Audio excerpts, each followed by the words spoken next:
உலக மக்களுக்கு ஒரு சரியான விழிப்புணர்வை இன்று வழங்குவதற்காக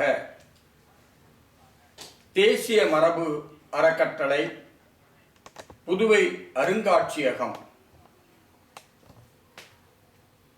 உலக பெருங்கடல் நாள் என்பதனை அடிப்படையாக கொண்டு பெருங்கடலை பேணுவோம் என்ற ஒரு அற்புதமான தலைப்பில் இந்த நிகழ்வுக்கு ஏற்பாடு செய்திருக்கின்றார்கள்.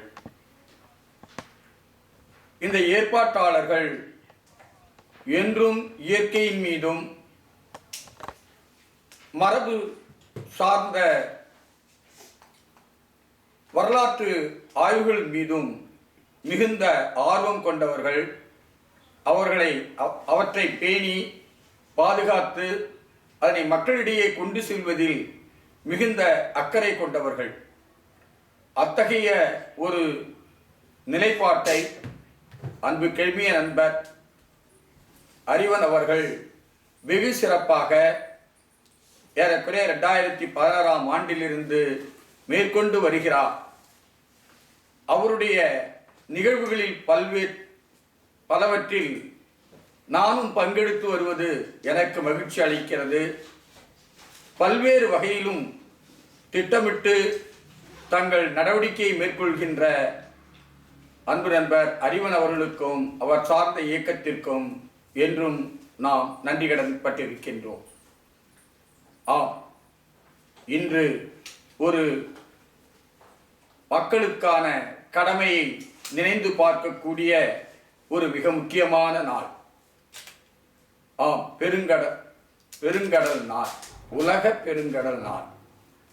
இந்த நாள் ஏதோ கடல் என்றவுடன் அழகாக கண்ணுக்கு காட்சியளிக்கிறது. அந்த கடல் நம்மையெல்லாம் மகிழ்ச்சியாக வைத்துக் கொள்வதற்கு ஒரு பொழுதுபோக்கு இடம் என்றுதான் பெரும்பான்மையான மக்கள் எண்ணிக்கொண்டிருக்கின்றார்கள். இது ஒரு சிறு பயன்பாடுதான். உண்மையில் சொல்ல போனால் கடல் இல்லையே நாம் இல்லை, அதாவது உயிர்கள் இல்லை என்பதை நாம் ஒவ்வொருவரும் உணர்ந்து கொள்ள வேண்டும் என்பதுதான் இந்த நாளில் நாம் மேற்கொள்ளுகின்ற ஒரு விழிப்புணர்வாக இருக்க வேண்டும் என்பது எனது பேராவா. உண்மையிலேயே பூமி எவ்வாறு உருவானது என்று நினைத்து பார்க்கின்ற பொழுது, அதாவது சூரியனை சுற்றி வருகின்ற கோள்களில் பூமிதான் உயிர்கள் வாழ்க்கைக்கு உகந்ததாக இருக்கிறது என்பதை நீங்கள் எண்ணி பார்த்தால் அப்பொழுதுதான் அந்த கடலுடைய அருமை பெருமை நமக்கு நன்றாக விளங்கும். இந்த கடல்கள் இல்லையே இந்த புவி இல்லை.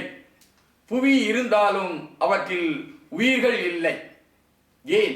இந்த கடல்தான் புவியை உயிர்கள் வாழ்வதற்கு உகுந்த இடமாக, புகழ் இடமாக வைத்திருக்கிறது என்றால் அது மிக என்று. பல கோள்கள், செவ்வாய்க்கு போகின்றோம், புதனுக்கு போகின்றோம், இன்னும் எங்கெங்கோ போக வேண்டும் என்றெல்லாம் உலக நாடுகள் பல்வேறு முயற்சிகளை மேற்கொண்டிருக்கின்றன. அங்கெல்லாம் உயிர்கள் வாழ முடியுமா என்ற ஒரு பெரும் முயற்சிகள் மேற்கொள்ளப்பட்டு வருகின்றன என்பதை பொதுமக்கள் நீங்கள் நன்கு அறிவீர்கள். ஆனால் எங்கும் அது சாத்தியமில்லை. ஆனால் புவியில் மட்டுமே அது மிக சிறப்பான ஒரு நிலைப்பாடாக உள்ளது என்பதை நாம் முதலில் உணர்ந்தாக வேண்டும். ஆக புவியை காக்க வேண்டும். புவியை காக்க வேண்டும் என்றால், அதாவது புவியில் உள்ள உயிர்களை நாம் காக்க வேண்டும் என்றால் நாம் கடலையும் காத்தாக வேண்டும் என்பதனை நாம் முதலில் நினைவில் கொள்ள வேண்டும். ஏற்கனவே நான் குறிப்பிட்டபடி கடல் என்பது இயற்கை நமக்கு தந்துள்ள அருட்கொடை. இந்த கடல் ஒரு பொழுதுபோக்கு இடமாக மட்டுமில்லை, நாம் பொருளாதார வளர்ச்சிக்காக உரிய ஒரு வாய்ப்பு இந்த கடல்களில் அமைந்திருக்கின்றது என்பதனை நமது முன்னாள் மேதகு ஜனாதிபதி அவர்கள், அதாவது ஏபிஜே அப்துல் கலாம் அவர்கள் நமக்கு கூறி சென்றிருக்கின்றார். ஆம், கடல்கள் மிகச்சிறந்த ஒரு பொருளாதாரத்தை இந்த மக்களுக்கு, நாட்டு மக்களுக்கு வழங்கி கொண்டிருக்கிறது என்பதனை பலர் உணர்வதில்லை. ஏதோ கடற்கரையில் வாழ்கின்ற அந்த மீனவர்கள் தான் இந்த கடலால் பயனடைகின்றார்கள், நமக்கென்ன என்ற ஒரு அடிப்படையை மற்றவர்கள் பெற்றிருப்பது மிகவும் வருத்தத்தை அளிக்கின்றது.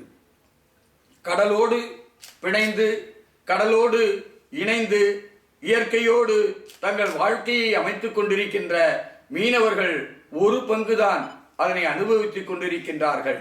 ஆம், அவருடைய வாழ்வாதாரம் கடலாகவே இருக்கின்றது, கடற்கரையாகவும் அமைந்திருக்கின்றது, உண்மைதான். ஆனால் அவர்களால் பிடிக்கப்படுகின்ற மீன்கள் எத்தகைய ஒரு சிறந்த உணவு என்பதை நாம் மறந்து விடுகின்றோம். புரதம் நிறைந்த, எளிதாக செரிக்கும் புரதம் நிறைந்த உணவை தருகின்ற சுவையான மீன்கள் வெகு வெகு சிறந்த பொருளாதாரத்தை இந்த நாட்டுக்கு வழங்கி கொண்டிருக்கிறது, உலகத்திற்கே வழங்கி கொண்டிருக்கிறது என்பதனை நாம் நினைத்து பார்க்க மறுக்கின்றோம். ஆம், உணவினுடைய தேவை விவசாயிகளால் பெரிதும் நமக்கு நிறைவு செய்யப்பட்டாலும் அந்த உணவினுடைய நிறைவு முழுமையாக அடைவதற்கு மீன்கள், அதாவது உணவுப் பொருளாக நம்முடைய வாழ்க்கையில் நிறைந்திருக்கின்றது. ஏறக்குறைய 90 விழுக்காடு மக்கள் மீன்களை உணவாக கொண்டிருக்கின்ற நிலைப்பாட்டை நாம் எண்ணி பார்க்க வேண்டும்.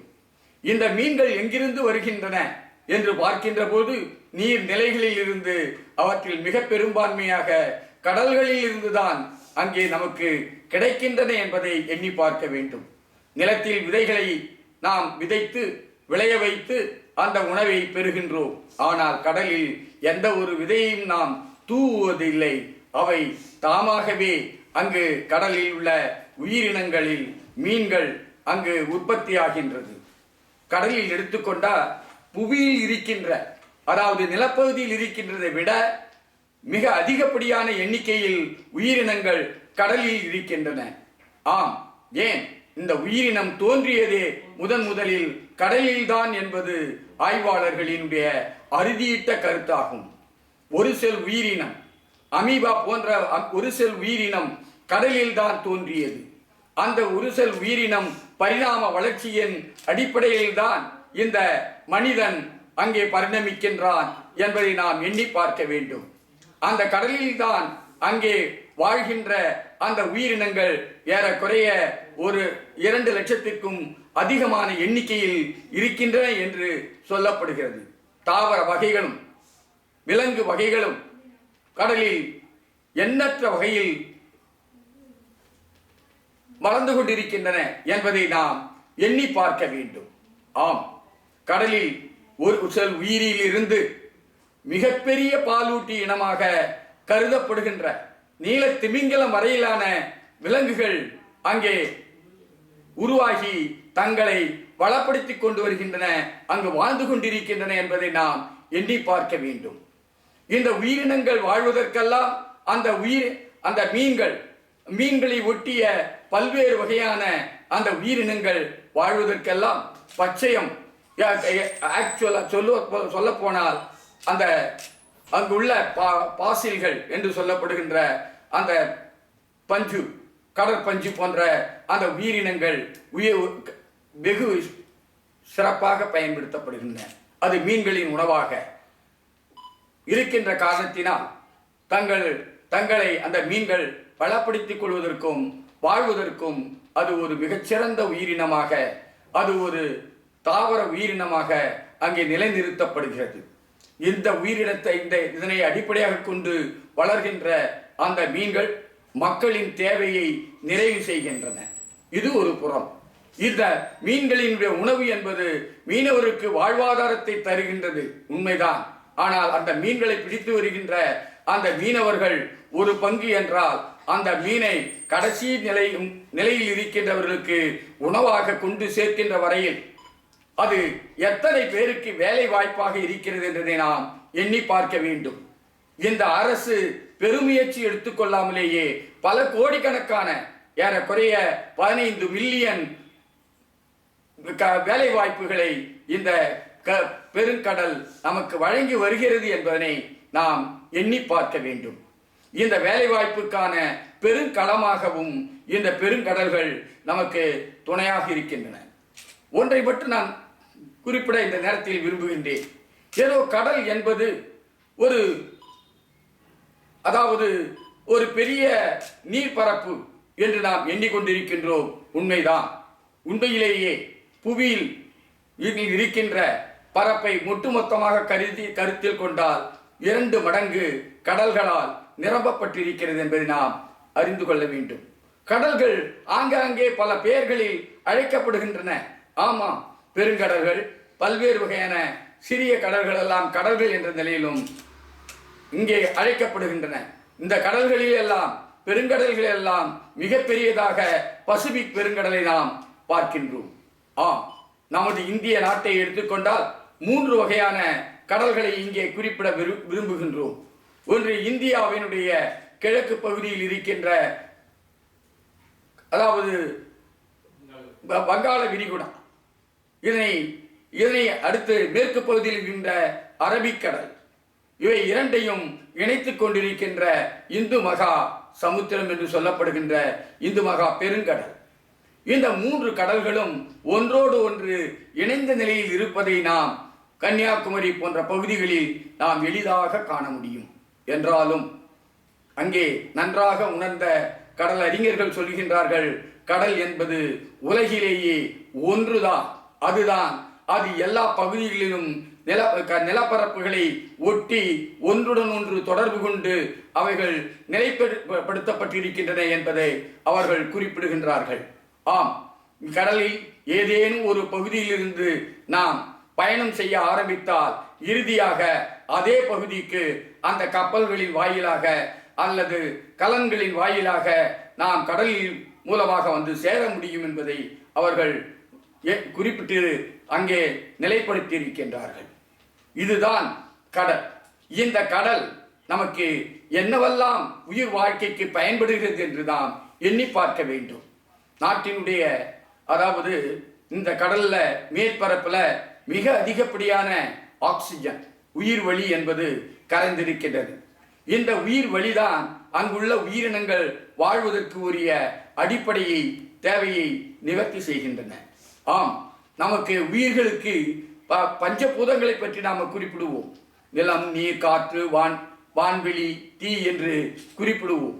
அவற்றில் காற்றும் தண்ணீரும் மிக மிக முக்கியமானது என்பதை நாம் உணர்ந்து பார்க்க வேண்டும். அனைத்தும் தேவை. அவற்றில் இந்த 2ம் இருந்தால் மட்டும் போதும், பல உயிர்கள் பல காலம் உயிர் வாழ முடியும் என்று இங்கே சொல்லப்படுகிறது. அந்த அளவுக்கு காற்றும் நீரும் இங்கே நம்ம கடலோடு பிணைந்திருப்பதை நாம் காண முடிகிறது. கடல் நீரில் பெரும் பகுதி உவர்ப்பாகத்தான் இருக்கின்றன. ஏறக்குறைய 1000 மடங்கு கடல் நீரை எடுத்துக்கொண்டால் 996 மடங்கு இங்கே அது உவர்ப்பு நீராக இருக்கிறது. மீதி 3% தான் நன்னீராக இருக்கின்றது. இந்த நன்னீரும் ஆர்க்டிக் பகுதியில் அங்கே பனிக்கட்டியாக நிறைந்திருக்கிறது. இதுதான் நன்னீரின் தேக்கம் என்றும் குறிப்பிடப்படுகின்றது. இந்த கடலுடைய துருவ பகுதியும் வெப்பம் மிகுந்ததாக இருக்கும். கடலுடைய ஆர்க்டிக் பகுதி மிக குளிர்ந்த நிலையில் இருக்கும். இந்த வெப்பம் நிறைந்த பகுதியிலிருந்து வெப்பம் குறைந்த பகுதிக்கு கடல் அலையின் வாயிலாக, கடல் நீரின் ஓட்டத்தின் விளைவாக வெப்பம் கடத்தப்படுகிறது என்பதை நாம் எத்தனை பேர் அறிந்திருக்கின்றோம்? அவ்வாறு வெப்பம் கடத்தப்படுகின்ற காரணத்தினால்தான் இங்கே சீதோஷ்ணம் என்று சொல்லப்படுகின்ற அந்த வெப்பநிலை ஒரு சமச்சீராக ஓரிடத்திலிருந்து மற்ற இடத்தில் அங்கே செல்வதன் காரணமாகத்தான் அமைந்திருக்கிறது என்பதை நாம் எண்ணி பார்க்க வேண்டும். இல்லை என்றால் ஒரு பகுதி மிகுந்த வெப்பமாகவும் உலகின் மறுபகுதி மிகுந்த குளிராக இருக்கின்ற பொழுது என்ன நிகழும் என்பதை எண்ணி பாருங்கள். இந்த வெப்பம் ஒரு பகுதியிலிருந்து மற்றொரு பகுதி, அதாவது மிகுந்த பகுதியிலிருந்து குளிர்ந்த பகுதிக்கு கடத்தப்படுகின்ற பொழுது அங்கே வெப்பம் சமநிலைப்படுத்தப்படுகிறது. அதனால் உயிர்கள் வாழ்க்கைக்கு அது இதமாக அமைகிறது என்பதை நாம் எண்ணி பார்க்க வேண்டும். இந்த கடல்களால் தான் பெரும் மழை பொழிகிறது என்பதை நாம் எண்ணி பார்க்க வேண்டும். ஆம், கடல்களில் இருந்து கடல் நீர் ஆவியாகிறது. ஆமா, நீர்நிலைகளில் உள்ள நீர்கள் எல்லாம் கடல் நீர் உட்பட அனைத்தும் ஆவியாகிறது. இந்த ஆவி வளிமண்டலத்தில் கரைக்கின்ற பொழுது அந்த வளிமண்டலத்தினுடைய வெப்பநிலையை குறைக்கிறது. வளிமண்டலத்தினுடைய வெப்பநிலையும் கட்டுப்பாட்டுக்கு உட்படுத்தப்படுகிறது என்றால் இந்த கடல் நீர் போன்றவை ஆவியாதல் ஒன்று என்பதை நாம் எண்ணி பார்க்க வேண்டும். இந்த ஆவியாதல் மூலமாகத்தான் அங்கே மேகங்கள் உருவாகின்றன. இந்த மேகங்கள் தான் மழையாக இங்கே வெளிப்படுகின்றன. ஆம், இந்த மழையில் பெரும்பகுதி, குறிப்பாக 80 விழுக்காடு மழை கடலில் இருந்து கடல் நீர் ஆவியாதலால் மேகமாக திரண்டு உருவாகிறது. ஆனால் இந்த கடலுக்கு கிடைக்கின்ற இந்த மழையின் அளவு சுமார் 20 விழுக்காடு மட்டுமே. மீதி பொழிகின்ற 80 விழுக்காடு மழை காடுகளில் உள்ள மரங்கள் மற்றும் மலைகளினுடைய மேடுகள் போன்றவைகளினால் அங்கே மழையாக பொழிகின்றன. இவ்வாறு பொழிகின்ற மழை அங்கிருந்து அங்கே ஆங்காங்கே தங்கி நீர்நிலைகளை உருவாக்குவதோடு மட்டுமன்றி இறுதியாக ஆறுகள் என்ற வழியாக அவைகள் ஓடி வருகின்றன. இவ்வாறு ஓடி வருகின்ற இந்த ஆறுகள் இறுதியாக கடலுக்கு வந்து சேருகின்றன. ஆம், இந்த ஆற்று நீர்கள் கடலுக்கு வந்து சேருவதை நாம் தடுத்து நிறுத்தி உடனடியாக அவைகளெல்லாம் சேகரித்துக் கொள்ள வேண்டும் என்று எண்ணுவதில் தவறில்லை. ஆனால் சிறிதளவு இந்த ஆற்று நீரும் கடலோடு சேர வேண்டும் என்பதையும் நாம் எண்ணி பார்க்க வேண்டும். ஆம், கடலின் உப்புத்தன்மை எப்படி ஏற்படுகிறது என்று நாம் எண்ணி பார்த்தால் அதற்கு விடை காண முடியும். கடலில் நீர் உள்ளது. அங்கே மழை பொழிந்தவுடன் பல்வேறு நிலப்பகுதியில் இருந்து அந்த கடல் நீர், அந்த மழை ஆறுகளின் வழியாக கடலை வந்து சேருகின்ற பொழுது புவியில் உள்ள பல்வேறு வகையான உப்புக்களையும் அவைகள் பெற்று கடலோடு வந்து சேருகின்றன. ஏறக்குறைய ஒரு ஆண்டுக்கு 4 மில்லியன் டன் கடல் நீர் உருவாகி இருப்பதாக இங்கே நமக்கு சொல்லப்படுகிறது. இந்த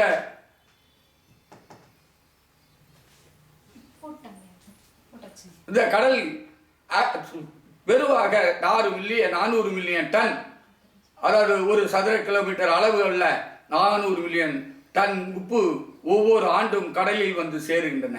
இவ்வாறு வந்து சேர்கின்ற கடல் உப்புகள் தான் கடல் நீருக்கு உவர்ப்பு தன்மையை கொடுக்கின்றன. இந்த உவர்ப்பு தன்மை ஏறக்குறைய சுமார் 3.5 விழுக்காடாக கடல்களில் அமைந்திருக்கின்ற பொழுது இந்த கடல்கள் எல்லாம் உயிர்த்தன்மை கொண்டவையாக நிகழ்கின்றன. ஆம், இந்த அளவு உப்புத்தன்மை இருக்கின்ற காரணத்தினால்தான் கடலில் அந்த ஓதங்களும் அந்த நீரோட்டங்களும் உருவாவதற்கும் அவைகளும் காரணமாக இருக்கின்றன. இந்த நீரோட்டங்களின் வாயிலாகத்தான் வெப்பம் போன்றவை கடத்தப்படுகின்றன ஒரு பகுதியிலிருந்து மற்றொரு பகுதிக்கு. அப்போ கடல் உவர்ப்புத்தன்மையோடு இருக்கின்ற காரணத்தினால்தான் உயிர்ப்புத்தன்மையோடு, அதாவது உயிர்களின் நிலக்கலனாக அது விளங்குகிறது. ஆம், ஜோர்டானுக்கும் அதே உப்பு அளவு மிக அதிகப்படியாக 3.5 விழுக்காட்டிற்கும் அதிகமாக இருக்கக்கூடாது. ஏன் அவ்வாறு இருந்தால் அது அந்த கடலினுடைய உயிர்ப்பு தன்மையை பாழாக்கிவிடும். ஆம், இதுக்கு எடுத்துக்காட்டு இஸ்ரேலுக்கும் ஜோர்டானுக்கும் இடையில் இருக்கின்ற அந்த கடல் சாக்கடல் என்று அழைக்கப்படுகிறது. அந்த கடலில் உயிரினங்களே இல்லை என்று குறிப்பிடப்படுகின்றது. அங்கு உள்ள உப்பின் அளவு ஏறக்குறைய 33 விழுக்காடாக இருப்பதாக குறிப்பிடப்படுகின்றது. ஆக கடலினுடைய உப்புத்தன்மை மாறாமல் ஏறக்குறைய ஒரே அளவினாக அங்கே பகிரப்படுவதற்கும் அந்த நதிகளினுடைய நீரோட்டம் கடலை வந்து சேர்ந்தாக வேண்டும். ஆம், அந்த நதிகளின் ஓட்டம் மழை நீரின் வாயிலாக நதிகளின் மூலமாக கடலில் கலக்கின்ற பொழுது அந்த கடல் நீருடைய உப்பின் அளவும் அங்கே கட்டுப்பாட்டுக்கு உட்படுத்தப்படுகிறது என்பதை நாம் கருத்தில் கொள்ள வேண்டும். ஆக ஓடுகின்ற நீர், நதிகளின் வாயிலாக ஓடுகின்ற நீர் ஓரளவுக்கு கட்டுப்படுத்தப்பட வேண்டும் தான் உயிர்களின் தேவைக்காக, மனிதர்களின் தேவைக்காக. ஆனால் அதே நேரத்தில் கடலுக்கும் அது போய் சேர்ந்தாக வேண்டும் என்பதை நாம் கவனத்தில் கொள்ள வேண்டும். முற்றிலுமாக அணைகளை கட்டி நீரை முற்றிலுமாக தடுத்துவிடக் கூடாது என்பதையும் நாம் கவனத்தில் கொள்ள வேண்டும். ஏனெனில் இயற்கை நாம் சமநிலைக்கு கொண்டு வரப்படுகின்ற போதுதான் அந்த இயற்கையின் முழு சுழற்சியின் விளைவாக நமக்கு முழு பயனும் கிட்டும் என்பதை நாம் கருத்தில் கொள்ள வேண்டும். அதனை அடுத்ததாக இந்த பெருங்கடல்களால் தான் நம்முடைய வளம் வெகு, அதாவது கடல்களில் இருந்து கிடைக்கின்ற வளம் என்று சொல்கின்ற எரிவாயு, எண்ணெய், அதாவது எரி எண்ணெய் போன்றவையெல்லாம் கடல் பரப்பில் மிக அதிக அளவில் காணப்படுகின்றன. ஆம், கடல் பரப்பு என்று சொல்ல போன்ற போது எப்படி புவியினுடைய பரப்பு அமைந்திருக்கின்றதோ அதுபோன்றுதான் அந்த கடல் பரப்பும் அமைந்திருக்கின்றது. ஏதோ கடல் பரப்பு என்பது ஒரு சமவெளி பிரதேசம் போன்று இருப்பதாக நாம் எண்ணிவிடக்கூடாது. புவியில் எந்த விதமான எப்படிப்பட்ட மலைகள் சிகரங்கள் இருக்கின்றனவோ அதே போன்று மலைகளும் சிகரங்களும் கடலில் இருக்கின்றன. இன்னும் சொல்ல போனால் கடலில் இருக்கின்ற சிகரங்களினுடைய உயரம் என்பது அதாவது எவரெஸ்ட் இதை விட மிக அதிகமான உயரம் கொண்ட சிகரங்கள் அங்கே இருப்பதாக ஆய்வாளர்கள் குறிப்பிடுகின்றார்கள். இவ்வாறு நீருக்கு மேலுள்ள இந்த சிகரங்களில் தான் நாம் தீவுகள் என்று சொல்லுகிறோம். இந்த தீவுகள் பலப்பட்ட நிலையில்தான் அங்கே உயிரினங்கள் வாழ்வதற்கான இடங்களாக அமைந்திருக்கின்றன. அதே போன்று பள்ளத்தாக்குகள் இருக்கின்றன. அதே போன்று நீர் ஊற்றுகள், நீர் ஓட்டங்கள், இவை அனைத்தும் இந்த கடலில் அமைந்திருக்கின்றன. மேடு பள்ளங்கள், இன்னும் சொல்லப்பட சேறு சகதிகள் அனைத்தும் நிறைந்த பகுதியாகத்தான் இந்த கடல் அங்கே விளங்குகிறது. இவ்வாறு இருக்கின்ற கடலின் மூலமாகத்தான் நாம் பல்வேறு பயன்களை நாம் பெற்றுக்கொண்டிருக்கின்றோம். கடல் மீனை மட்டும் தரவில்லை, முத்து, பவளம், சிப்பிகள் மற்றும் அந்த கிளிஞ்சல்கள் போன்ற அரிய ஆபரண பொருட்களையும் இந்த கடல்கள் நமக்கு, சங்கு போன்றவைகளெல்லாம், இந்த பலம்புரி சங்கு என்பதை நாம் புனிதமாக கருதுகின்ற ஒன்றை கூட இந்த கடலில் இருந்துதான் பெறுகின்றோம் என்பதை நாம் எண்ணி பார்க்க வேண்டும். ஆபரண பொருட்கள் மட்டுமல்ல, இந்த பவள பொருட்கள், பவளம் கடலினுடைய வளத்தை மிக அதிகப்படுத்துகின்றது. அதாவது ஆக்சிஜன் அந்த கடலில் மிகுந்திருப்பதற்கு இந்த பவளப்பாறைகள் துணையாக இருக்கின்றன. அத்தோடுமல்லாது அலையினுடைய போக்கை மாற்றி அமைப்பதிலும் அலையினுடைய வீச்சை குறைப்பதிலும் இந்த பவளப்பாறைகள் வெகுவாக பயன்படுத்தப்படுகின்றன. இந்த பவளப்பாறைகள் அதாவது பொருளாதார ரீதியாகவும் பயன்பாட்டுக்கும் உட்படுத்தப்படுகின்றன. ஆனால் அவற்றையெல்லாம் நாம் பயன்படுத்துவதில் சற்று கட்டுப்பாடுகளோடு அதனை நாம் பயன்படுத்திக் கொள்ள வேண்டிய கட்டாயத்தில் இருக்கின்றோம். கடலில் உள்ள அந்த இயற்கை நிலைப்பாட்டை நாம் முற்றிலும் அழித்துவிட எண்ணத்தை கொண்டிருக்கக்கூடாது. கடலை, அதனுடைய பெருங்கடல்களை அதனுடைய நிலைப்பாட்டில் இருக்கின்ற போதுதான் அதிலிருந்து வளத்தை முழுமையாக நாம் பெற முடியும். இன்று அதாவது ஆழ்கடல் என்று சொல்லுவார்கள். ஏறக்குறைய 2000 மீட்டர் ஆழத்திற்கு கொண்ட 2000 மீட்டருக்கு மேற்பட்ட ஆழங்கொண்ட கடலை ஆழ்கடல் என்று சொல்லுகிறோம். அதன் இடையில் கடலினுடைய அளவு 200 மீட்டர், 100 மீட்டர், 50 மீட்டர் என்ற அளவில் அந்த கடலினுடைய ஆழம் குறைந்து கொண்டே வந்து தரைக்கடல் என்று சொல்லுகின்ற பொழுது ஏறக்குறைய 2 மீட்டர், 1 மீட்டர் ஆழம் கொண்டதாக கடல் அமைகிறது. இந்த கடலில் காலை வைத்தவுடன் அந்த கடலினுடைய தன்மையை உணராதவர்கள் உணர்ச்சி வசப்பட்டு அதில் விழுகின்ற பொழுது அல்லது நீச்சல் தெரியாமலேயே அந்த கடலில் மூழ்கின்ற பொழுது தங்களை மறந்து தங்களுடைய வாழ்வையும் இழந்து போகின்றார்கள். கடல் எப்பொழுதும் அதை மணலை அரித்து கொண்டே இருக்கும். அந்த மணலை அரிக்கின்ற பொழுது நாம் சற்று நேரம் நின்றிருந்தால் அந்த மணல் வருகின்ற அலைகளால் அரிக்கப்படும் போது தானாக விழ வேண்டிய ஒரு கட்டாயத்துக்கு உட்படுவோம். அந்த நிலைமைக்கு அந்த கடலினுடைய தன்மை, அந்த கடல் அலைகளினுடைய தன்மை அமைந்திருப்பதை நாம் பார்க்கின்றோம். இந்த கடல் அலைகளால் தான் மணல்கள் கரையில் ஒதுக்கப்படுகின்றன. இதே அலைகளால் தான் கரையும் அங்கே கரைக்கப்படுகின்றன அல்லது அரிக்கப்படுகின்றன என்பதை நாம் கவனத்தில் கொள்ள வேண்டும். இத்தகைய ஒரு சிறப்பு வாய்ந்த கடலை நாம் சரியாக பயன்படுத்துகின்றோமா என்பதுதான் மிக மிக முக்கியமான ஒன்றாகும். நாம் அந்த சுற்றுலா என்ற பெயரில் அந்த கடலையும் கடற்கரையும் எத்தகைய வகையான மாசுக்களில் நாம் உட்படுத்துகின்றோம் என்பதை எண்ணி பார்க்க வேண்டும். கடலில் இருக்கின்ற உயிரினங்கள் பல காரணமின்றியே உயிரிழக்கின்ற நிலைப்பாட்டை நாம் பார்க்கின்றோம். காரணம், வேதிப்பொருட்கள் கடலில் சென்று கலக்கின்றன. தொழிற்சாலை கழிவுகளிலிருந்து வெளிப்படுகின்ற வேதிப்பொருட்கள் கடலில் கலப்பதனால் கடலில் உள்ள மீன்கள் அங்கே இறப்புக்கு உள்ளாகின்றன.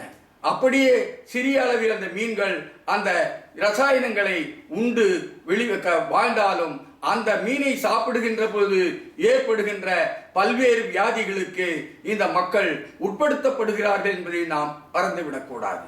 ஆக கடல் உள்ள மீன்கள் கலப்படமற்றவை.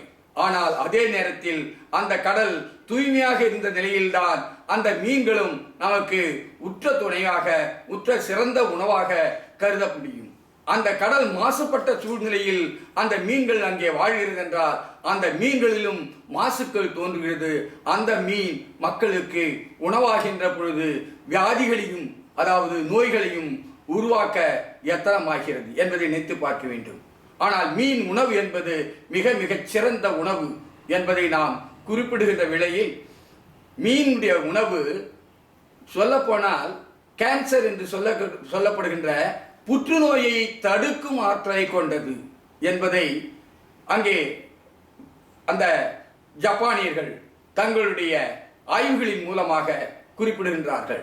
அதே போன்று சிந்தனை சக்தியை வளர்க்கக்கூடியது, சிந்தனை சக்தியை அதிகரிக்கக்கூடியது மீன் உணவு என்று ரஷ்ய நிபுணர்கள் ஆய்வுக்கு உட்படுத்தி கண்டறிந்திருக்கின்றார்கள்.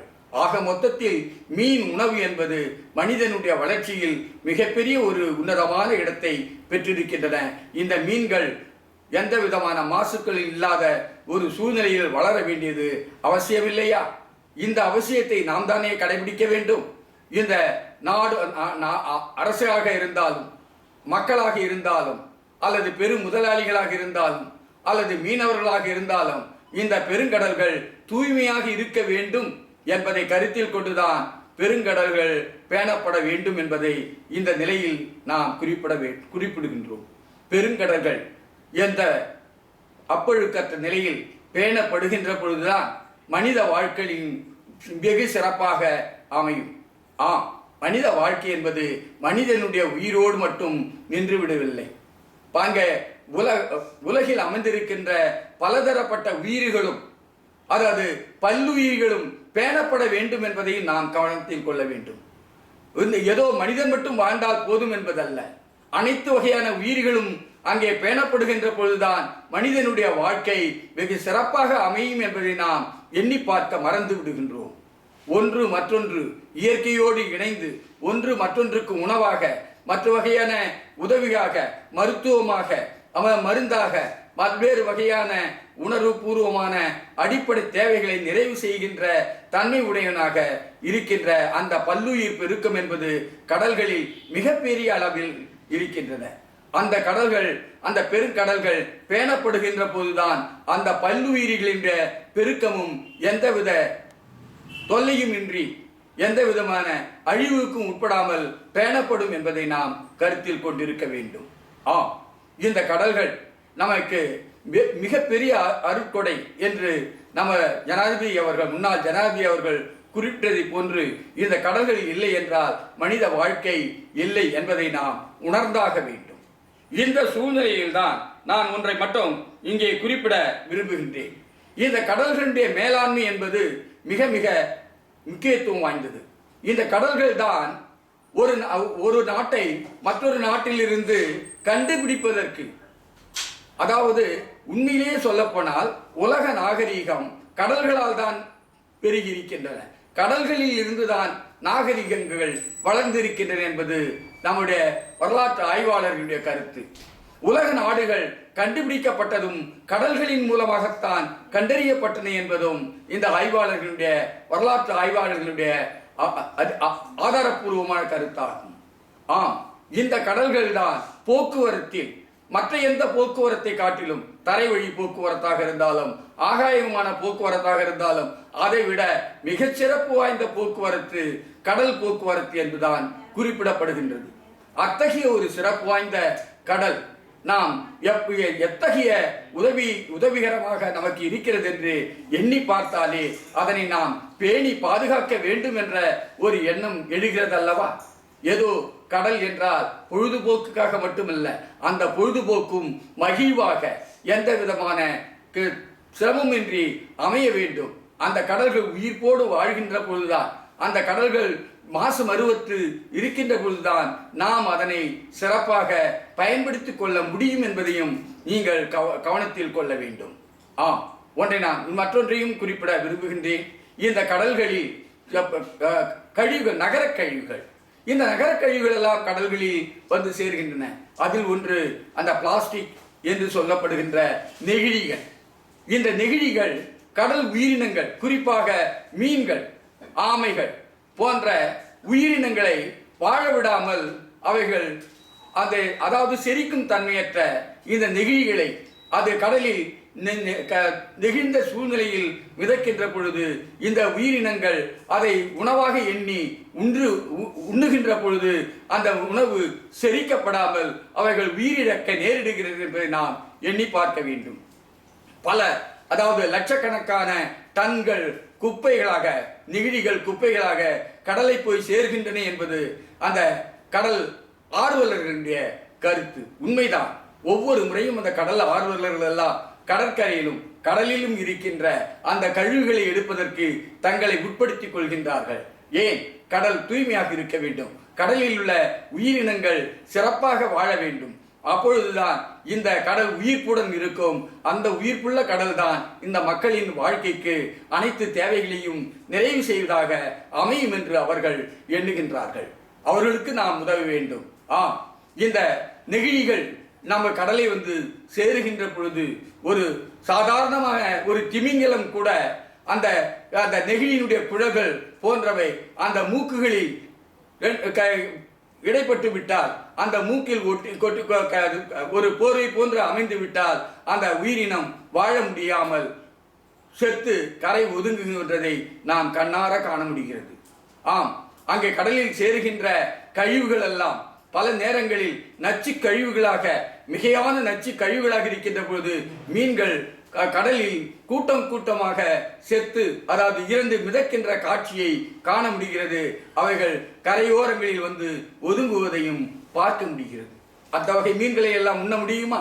நிச்சயமாக உண்ண முடியாது. அவ்வாறு அவைகள் கேடு நிறைந்த அங்க சூழலை அதை நமக்கு புலப்படுத்துவதை எண்ணி பார்க்க வேண்டும். ஆம், அந்த மீன்கள் உயிரோடு கிடைக்கின்ற பொழுதுதான் அது உன்னத உணவாக கருதப்பட முடியும். அதே மீன்கள் நச்சு கழிவுகளினால் தங்களுடைய உயிர் நீத்து அது கரையில் ஒதுங்குகின்ற பொழுது அந்த மீன்கள் நிச்சயமாக நம்முடைய உணவுக்கோ மற்றவைக்கோ பயன்படுத்தப்படுவதில்லை. இதை நாம் எண்ணி பார்க்க வேண்டும்.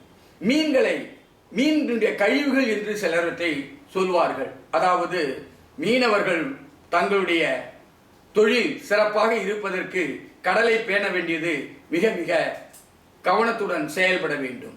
ஆம், கடலில் பிளாங்கட்டான் என்று மிதக்கும் பொருட்கள், சிறு சிறு உயிரிகள், இவைகள்தான் மீன்களுக்கான உணவு என்று தான் சொல்லியிருக்கின்றோம். இந்த பிளாங்கட்டான், இந்த பாசிகள், கடல் பாசிகள் இவற்றோடு சேர்ந்துதான் மீன்களினுடைய முட்டை அங்கே நிறைந்திருக்கின்றன. இந்த முட்டைகளில் இருந்துதான் அந்த மீன்கள் வெளிப்பட்டாக வேண்டும், பொரிந்து குஞ்சாக வெளிப்பட வேண்டும். அவ்வாறு பொரிந்து குஞ்சாக வெளிப்படுகின்ற பொழுதுதான் மீனுடைய வளம் பெருக முடியும்.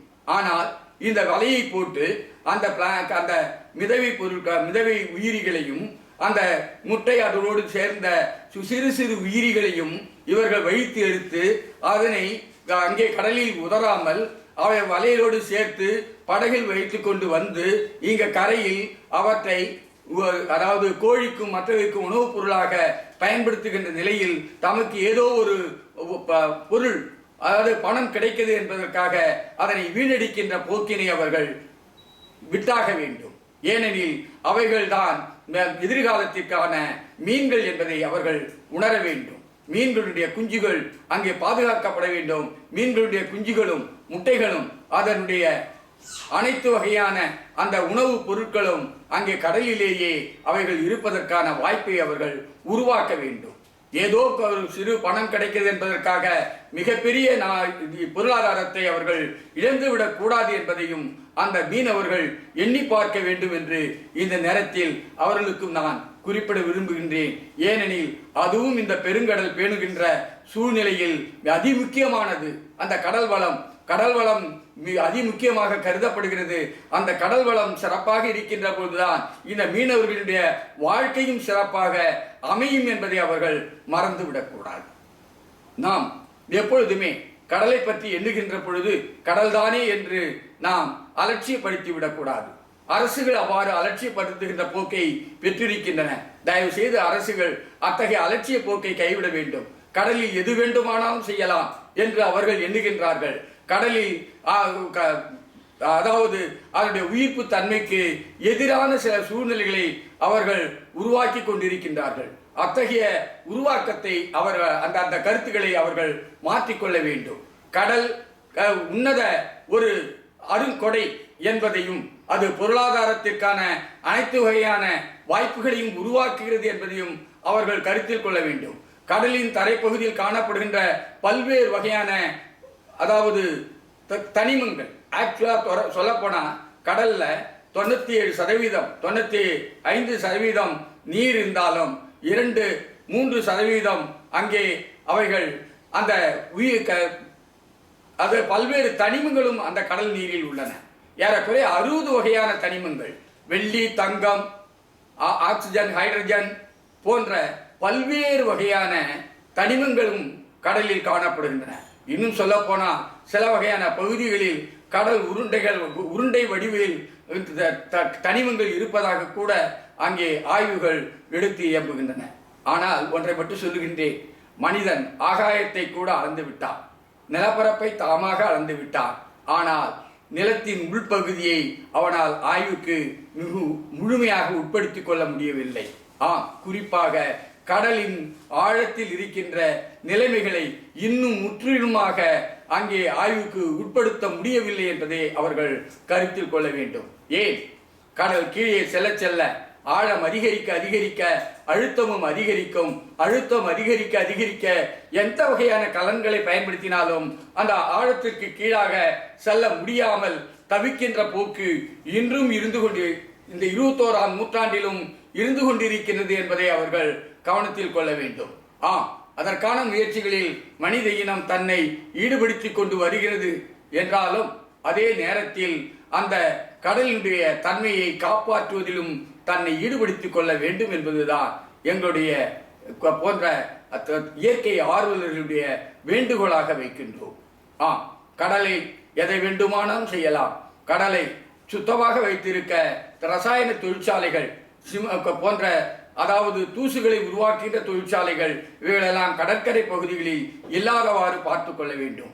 ஆனால் பெரும்பான்மையான கடற்கரைகள் அங்கே தொழிற்சாலைகளின் கூடாரமாக அமைந்து, ஏன் இந்த கடலூர் போன்ற பகுதிகளிலும் சென்னை போன்ற பகுதிகளிலும் இன்னும் சில பகுதிகளிலும் அங்கே அந்த தொழிற்சாலைகளுடைய கழிவு நீரினால் அந்த கடல் வெகுவாக மாசுபட்டு மீன் வளம் மிக மிக அரிதாகி போய் கொண்டிருக்கிறது என்று நாம் எண்ணி பார்க்க முடிகிறது. இன்னும் சொல்ல போனால் ஏறக்குறைய 200க்கும் மேற்பட்ட மீன் வகைகள் காணாமலே போய் கொண்டிருக்கின்றன. காரணம், அதற்கு முன்னெல்லாம் போனீங்கன்னா ஒரு 50 வருடத்துக்கு முன்னாடி அந்த கடற்கரையில காலை வச்சு அந்த மணலை சற்று தள்ளினாலே சிறு சிறு உயிரிகள், அங்கே நாம் இலி அல்லது எலி என்று சொல்வார்கள், அந்த சிறு சிறு உயிரினங்களை காண முடியும். ஆனால் இன்றைய கடற்கரையில் அவைகளையெல்லாம் காண முடியவில்லை. காரணம், அந்த கடற்கரைகள் எல்லாம் மாசுபட்டு ரசாயனத்தின் போர்வையை போற்றி அங்குள்ள உயிரிகள் வாழ்வதற்கு வகையில்லாத இடத்தை செய்துவிட்டன. கடற்கரையில் பார்த்தால் அந்த வெள்ளி நண்டுகள் வெக அழகாக ஓடுவதை நாம் கண்கொண்டு பார்க்கலாம். 2 கண்களையும் தூக்கி கொண்டு நம்மை பார்த்தவுடன் அவைகள் ஓடி சந்தில் கூறுவதை பார்க்கலாம். ஆனால் அத்தகைய காட்சிகளை இன்றைய குழந்தைகள் காண முடியவில்லை. ஆம், வெண்மணல் பரப்பு கூட இன்று பாசி படர்ந்த அழுக்கு நிறைந்த மணலாக காணப்படுகிறது. ஆம், அங்கே கடல் இன்று மிகப்பெரிய அளவில் கரைகளை அரித்து கொண்டிருக்கிறது. ஏன்? இங்குதான் குளோபலைசேஷன் என்று சொல்லப்படுகின்ற அந்த வெப்ப உயர்வு இந்த கடலை வெகுவாக பாதிக்கிறது என்பதை நாம் கருத்தில் கொள்ள வேண்டும். கடல் ஆக்சிஜனை மிகையாக தருகின்றது என்று சொல்லியிருக்கின்றோம். அதே நேரத்தில் இந்த கடல் தான் சூரிய ஒளியிலிருந்து வருகின்ற அந்த புற ஊதா கதிர்கள் என்று சொல்லப்படுகின்ற அந்த கதிர்களை 95% உறிஞ்சி அந்த மக்களுக்கு அந்த வெப்பத்தினுடைய தாக்கம் இல்லாதவாறு செய்வதற்கும் இந்த கடல்கள் தான் துணையாக இருக்கின்றன என்பதை நாம் எண்ணி பார்க்க வேண்டும். இந்த கடல் அந்த புற ஊதா கதிர்களை உறிஞ்சுகின்ற பொழுது அந்த வளிமண்டலத்தினுடைய வெப்பம் குறைகிறது. ஆனால் அதே நேரத்தில் கார்பன் டை ஆக்சைடினுடைய கரியினுடைய அளவு காற்றில் மிகுதியாகின்ற பொழுது இங்கே வெப்பம் அதிகரித்து கொண்டே செல்கிறது. வெப்பம் அதிகரிக்க இங்கே 1 சென்டிகிரேட் வெப்பம் அதிகரிக்கப்படுமேயானால் கடல் மட்டம் ஏறக்குறைய 1.5 to 2 மீட்டர் உயரும் என்று சொல்லப்படுகிறது. அவ்வாறு கடல் மட்டம் உயருகின்ற பொழுது அந்த கரைகள் அரிக்கப்படுவதற்கு இதுதான் மிகவும் காரணமாக அமைகின்றன. கடல் மட்டம் உயர இந்த அவைகள் நிலப்பகுதியை அரிக்க தோன்றும். அதாவது பூம்புகார் போன்ற நகரங்கள் அங்கே மறைந்து விட்டதற்கு காரணம் கடல் மட்டம் உயர்ந்ததன் விளைவாக ஏற்பட்ட இயற்கை பேரிடர்கள் என்பதுதான் இங்கே சொல்லப்படுகிறது. இன்னும் ஒரு 40-50 ஆண்டுகளில் லண்டன், நியூயார்க் போன்ற நகரங்கள் கூட கடலால் பூம்புகார் போன்று கொல்லப்படும் என்று சொல்லப்படுகிறது. ஏன், சென்னையை கூட அந்த ஆபத்து இருப்பதாக இங்கே சொல்லப்படுகிறது.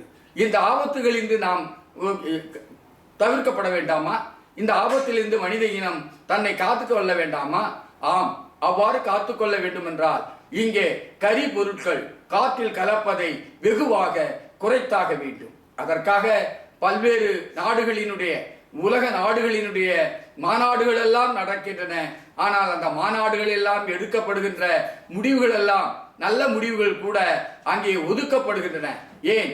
தன்னுடைய சொந்த காரணங்களுக்காக, பேராசைகளுக்காக உலக நாடுகள், பெரும் முதலாளிகள் போன்ற சில அரசுகள் கூட அவற்றை கருத்தில் கொள்ளாமல், தொழிற்சாலைகளை கட்டுப்படுத்தாமல் அல்லது அவற்றிலிருந்து வெளிப்படுகின்ற அந்த கரிப்பொருட்களை, வெப்பநிலைகளை கட்டுப்படுத்தாமல் அவைகள் வெளிப்படுத்தி கொண்டு வெகுவாக உயர்த்தி கொண்டிருக்கின்ற பொழுது உலக அந்த வெப்பம் அதிகரிக்க கடல் மட்டம் அதிகரித்து கொண்டிருக்கிறது. ஏன் தெரியுமா? அங்கே நன்னீர் தேக்கம் என்று சொல்லப்பட்ட ஆர்டிக் பகுதியில் உள்ள அந்த பனிக்கட்டி வேகமாக உருக தொடங்குகின்றது. அந்த பனிக்கட்டி வேகமாக உருக கடலில் நீரின் அளவு அதிகரிக்க அங்கே நீர்மட்டம் உயர்ந்து கொண்டு செல்கின்றது. இத்தகைய ஒரு சூழலை நாம் அனுமதிக்க வேண்டுமா? இதனை நாம் கட்டுப்படுத்த வேண்டாமா? இந்த கட்டுப்படுத்துகின்ற பொழுதுதான் அந்த கடலினுடைய தன்மை வெகு சிறப்பாக அமையும் என்பதை நாம் கருத்தில் கொண்டாக வேண்டும். கடல் ஒரு பகுதியில், துருவ பகுதியில் வெப்ப மிகுதியால் அது நீராக இருக்கின்ற பொழுது அதே பகுதி ஆர்டிக் பகுதியில் அங்கே கடும் குளிராக இருக்கின்ற நிலையில் அங்கே கடல் பனிக்கட்டியாக பனிமலைகளாக இருக்கின்றன. ஆனால் வெப்பம் அதிகரிக்கின்ற பொழுது காரணத்தினால் அந்த பனி மலைகள் எல்லாம் உடைந்து சுக்கு நூறாக உடைந்து நீராக மாற்றம் பெறுகின்றன. இந்த கடலில் இருக்கின்ற நீர் சாதாரணமாக அது ஒரு வேதிப்பொருள் தான். அதில் சில உப்புகள் எல்லாம் கலந்திருக்கின்றன. உப்பு இல்லாத நீரை எடுத்துக்கொண்டால் தூய நீராக இருக்கின்ற பொழுது 2 பங்கு ஹைட்ரஜனோடு 1 பங்கு ஆக்சிஜன் இணைந்து H2O என்று சொல்வார்கள். அதுதான் அந்த வேதிப்பொருள் தான் நீர். அந்த நீரினால் உருவான அந்த படலம் தான், அதாவது அந்த நீரும் உப்புக்களினுடைய கலவைகளும் தாவரங்களினுடைய தனிமங்களினுடைய கலவைகளும் இணைந்த ஒரு செறிவான ஒரு நீர் கரைசலாகத்தான் இந்த கடல் அமைந்திருக்கிறது. இந்த செறிவு நிறைந்த நீர் கரைசல் தான் நமக்கு தேவையான குடிநீராகவும் மாற்றப்படும். உண்மையிலேயே கடல் நீரை குடிநீராக மாற்ற முடியும். கடலில் உள்ள உப்புக்கள் கடல் நீரில் உள்ள உப்புக்கள் நீக்கப்படுகின்ற பொழுது அது நன்னீராக மாற்றப்படுகின்ற பொழுது அது குடிநீராக மாற்றப்படும். ஏன் கடலில் ஒரு வகையான அந்த ஏற்றத்தாழ்வுகள் இருக்கும், அலைகளில் ஏற்றம் வற்றம் என்றெல்லாம் இருக்கும். இந்த ஏற்ற வற்றத்தை பயன்படுத்தி கடல் அலையிலிருந்து மின்சாரத்தை கூட நம்மால் தயாரிக்க முடியும். ஆனால் அதே கடலில் காற்றிலிருந்து மின்சாரம் கிடைக்க வேண்டும் என்பதற்காக இன்று மிக பெரிய முயற்சி மேற்கொள்ளப்படுகிறது. அது நிச்சயமாக கடலை பாழ்படுத்தி விடும் என்றுதான் நாங்கள் சொல்ல வருகின்றோம். ஏனெனில் கடலின் ஆழ்கடல் பகுதிகளில் அங்கே மிகப்பெரிய கம்பங்களை நிறுத்துகின்ற பொழுது ஏற்படுகின்ற அதிர்வுகளும் அதற்காக பயன்படுத்தப்படுகின்ற செயல்முறைகளும் அங்குள்ள உயிரினங்களை அழிய செய்து விடுகின்றன. அத்தோடு அவைகள் நிறுத்தப்பட்டு அவைகள் அந்த காற்றினுடைய ஓசையில் அதனுடைய ரெக்கைகள், அந்த காற்றினுடைய வலிமையில் அந்த ரெக்கைகள் சுழலுகின்ற பொழுது ஏற்படுகின்ற அதிர்வுகளும் எப்பொழுதுமே அங்க மீனினத்தை, அந்த உயிரினத்தை வாழ விடாமல் செய்து விடுகின்றன. அதிலிருந்து கிடைக்கின்ற அந்த மின்சாரம் என்பது மாசுபடாத நிலையில் உருவாக்கப்படுகிறது என்று எண்ணி பார்த்தாலும், ஆனால் கடலினுடைய பொருளாதாரத்தோடு அதனை ஒப்பிட்டு பார்க்கும்போது கடலுடைய பொருளாதாரம் வெகுவாக சீரழிக்கப்படும் என்பதை நாம் கருத்தில் கொண்டாக வேண்டும். எப்பொழுதுமே கடலை பயன்படுத்துகின்ற பொழுது கடலை மாசுபடாத சூழ்நிலையில், கடலினுடைய தன்மை மாறுபடாத நிலையில் நாம் அதனை பயன்படுத்தி கொள்ள நாம் எடுக்கின்ற திட்டங்கள் அமைய வேண்டும் என்பதுதான் இந்த நேரத்தில் நாங்கள் குறிப்பிட விரும்புகின்றோம். அதே வேளையில் மற்றொன்றை நான் இங்கே குறிப்பிட விழைகின்றேன். ஏனெனில் கடல் என்பது ஒரு பரந்த நீர்பரப்பளவு. இந்த கடல் பல பில்லியன் கணக்கான மீனவர்களுக்கும் மீனவர்களை சார்ந்தவர்களுக்கும் மற்ற இனத்தவருக்கும் மிகப்பெரிய ஒரு அருட்கொடையாக, வேலை வாய்ப்பகமாக அது திகழ்ந்து கொண்டிருக்கிறது.